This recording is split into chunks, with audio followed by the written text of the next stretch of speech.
Le Livre du ciel, tome 14, 9 juin 1922.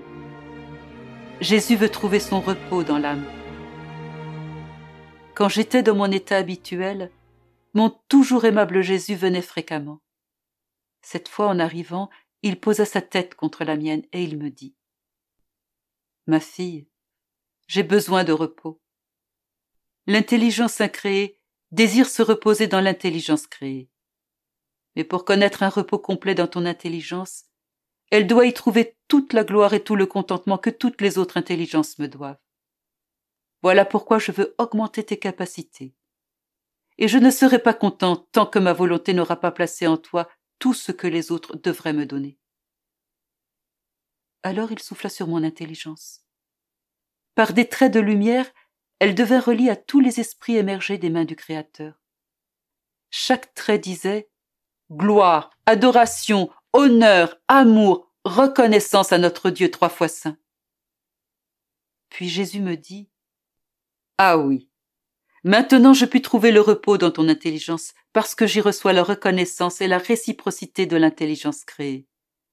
L'esprit créé fusionne avec l'esprit incréé. »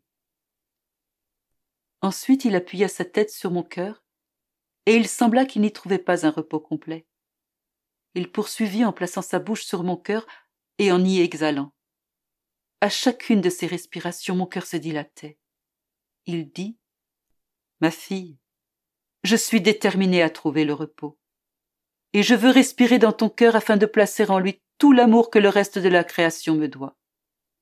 Mon repos ne peut être parfait avant que je reçoive la réciprocité pour l'amour que je donne. Je veux trouver dans ton cœur l'amour que toutes les créatures me doivent. Ma volonté va accomplir ce prodige en toi et ton cœur chantera une note au nom de tous. Cette note sera amour. » Il plaça de nouveau sa tête sur mon cœur et la laissa s'y reposer. Comme il était beau de voir Jésus au repos. Puis il disparut. Mais il revint aussitôt. Cette fois, il désirait chercher le repos dans mes mains, puis sur mes épaules. Il semblait qu'il voulait vérifier si toute ma personne était consentante et capable de lui accorder le repos. Il dit : « Ma chérie, comme je t'aime. Je concentre en toi tout l'amour qui était destiné aux autres, mais qui a été refusé. Je perçois en toi l'écho de ma parole créatrice : faisons l'homme à notre image et à notre ressemblance, et je trouve cette parole accomplie en toi. Oh, seule notre volonté peut ramener l'homme à ses origines. Notre volonté placera sur la volonté humaine la marque de tous les attributs divins. Et après l'avoir fusionnée avec la nôtre, elle la déposera dans les bras du Créateur.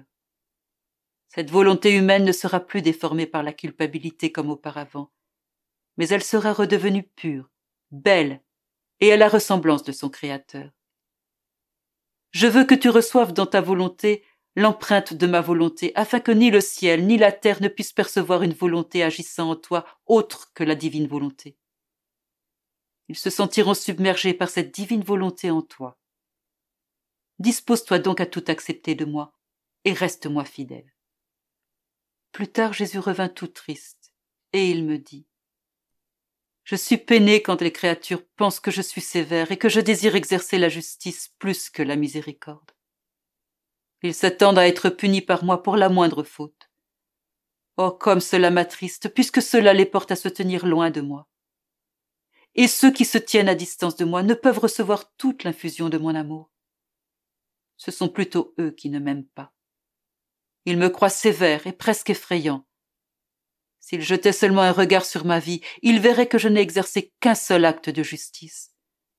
Pour défendre la maison de mon père, j'ai pris des cordes et j'ai expulsé ceux qui violaient le temple. Tout le reste dans ma vie n'a été que miséricorde. Ma conception a été miséricorde. Ma naissance a été miséricorde. Mes paroles ont été miséricorde. Mes actes ont été miséricorde. Mes pas ont été miséricorde. Le sang que j'ai versé fut miséricorde. Mes souffrances furent miséricorde. J'ai tout accompli dans la miséricorde de mon amour.